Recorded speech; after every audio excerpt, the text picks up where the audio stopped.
પવિત્ર શ્રાવણ માસના અંતિમ સોમવાર છે ત્યારે આજે પૌરાણિક સિદ્ધનાથ મહાદેવ મંદિર ખાતે ભાવિકોની મોટી સંખ્યામાં ભીડ ઉમટી પડી હતી। શ્રાવણ માસમાં લાખોની સંખ્યામાં શિવ ભક્તો સિદ્ધનાથ દાદાના દર્શન કરે છે ત્યારે આજે છેલ્લા સોમવારે દર્શન કરીને ભાવિકોએ ધન્યતાની લાગણી અનુભવી હતી।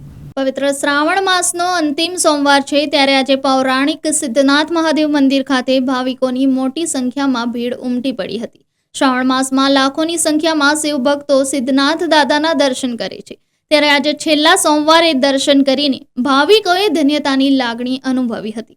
સિદ્ધનાથમાં સ્વયંભૂ શિવ પ્રગટ થયા છે। ગુજરાતનું એકમાત્ર ખંડિત શિવલિંગ અહીં આવેલું છે જેની પૂજા થાય છે। વર્ષો પહેલા મુઘલ લૂંટારુઓ દ્વારા શિવલિંગને ખંડિત કરી સોનું લૂંટવાનો પ્રયાસ કરવામાં આવ્યો હતો ત્યારે શિવલિંગમાંથી મોટા ભમરાઓ નીકળ્યા હતા જેથી તમામ લૂંટારુઓ ભાગી ગયા હતા।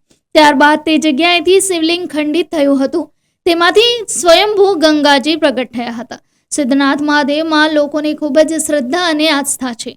વર્ષોથી શિવલિંગની અંદર અખંડ ગંગાજળ રહે છે। ત્યારબાદ વર્ષોથી શિવલિંગની સાથે શિવ ભક્તોની અપાર આસ્થા જોડાયેલી છે। ભક્તોને શિવલિંગના ગંગાજળનો પ્રસાદ પણ આપવામાં આવે છે। મનોકામના પૂર્ણ કરતા આ શિવલિંગના દર્શને મોટી સંખ્યામાં લોકો આવે છે। મારું નામ કીર્તન ગોસ્વામી છે। આપણે સિદ્ધનાથ મહાદેવના પૂજારી છીએ।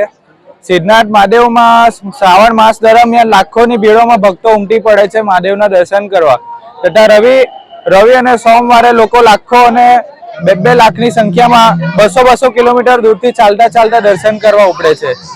એ આપણા શિવલિંગનું મહત્વ એ છે કે વર્ષો પહેલા મુઘલ રાજમાં કેટલા 200-300 લૂંટારાઓએ આ શિવલિંગ પર હુમલો કર્યો હતો। તે ઉપરાંત શિવલિંગ પર ઘણા ઘા કર્યા હતા। આ હુમલો રોકવા માટે મહાદેવ દાદાના ચમત્કારથી અંદરથી લાખો સંખ્યામાં ભમરા નીકળ્યા। એ ભમરામાં ઘણા આજે લૂંટેરા હતો એ લોકો ઘાયલ થયા અને ઈજાગ્રસ્ત થયા। એમ કરીને એ લોકોને ભગાવ્યા। હવે ખંડિત શિવલિંગની પૂજા ન થાય એ માટે આપણે 11ના સમયે અંદરથી ગુપ્ત ગંગા વહી। ગુપ્ત ગંગા એટલે આપણા સિદ્ધનાથના આજુબાજુ 10 કિલોમીટરના રેડિયસમાં ખારા પાણીના તળાવ છે પરંતુ અંદરથી જ એક મધ જેવું મીઠું પાણી નીકળે છે। તે એનો લાભ લેવા માટે લોકો 200 કિલોમીટર દૂરથી ચાલતા આવે છે અને શિવલિંગનો દર્શન કરે છે અને લાભ લે છે। શ્રાવણ માસ દરમિયાન દર રવિવાર અને સોમવારે અલગ અલગ શણગાર કરવામાં આવે છે।